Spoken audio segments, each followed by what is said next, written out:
फक्त हिंदूंचीच दुकानं असली पाहिजेत, इतरांना परिसरात फिरकू देऊ नका. मंत्री नितेश राणेंच्या वक्तव्यानं वादाची शक्यता. मनोज जरांगेंना मारण्याचा कट रचल्याची जालना पोलीस ठाण्यामध्ये तक्रार. बीडच्या कार्यकर्त्यांकडून तक्रार दाखल. दोघे पोलिसांच्या ताब्यात, चौकशी सुरू. हात लिहिता राहिला पाहिजे. संजय राऊतांकडून हॉस्पिटलमधला फोटो ट्विट. संजय राऊतांवर सध्या हॉस्पिटलमध्ये उपचार सुरू. नागपुरातील मंत्र्यांच्या बंगल्याच्या डागडुजीसाठी 1 कोटींपेक्षा जास्त खर्च. डागडुजीसाठी सुरू असलेल्या उधळपट्टीची एसआयटी चौकशी करा. नितीन राऊतांची सरकारकडे मागणी.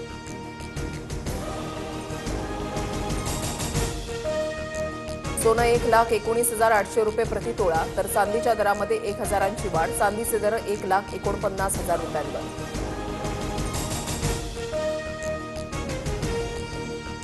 आसामी गायक जुबिन गर्गची हत्या. सीआयडीच्या तपासामध्ये विषबाधा झाल्याचं समोर. खून आणि कट रचल्याचं उघड. आसामचे मुख्यमंत्री हेमंत बिस्वा शर्मांचा दावा. ऑस्ट्रेलिया विरुद्धच्या T20मध्ये भारताचा 48 धावांनी दणदणीत विजय. भारतीय गोलंदाजांची कमाल. कांगारूंचा संघ 119 धावांवर ऑल आऊट. अक्षर Patel player of the match. NASA आणि इस्रो यांनी संयुक्तरित्या विकसित केलेला निसार उपग्रह उद्यापासून कार्यान्वित होणार. निसार 30 जुलैला इस्रोच्या GSLV रॉकेटद्वारे सतीश धवन अंतराळ केंद्रातून प्रक्षेपित. सोलापुरात विमानाचं लँडिंग करताना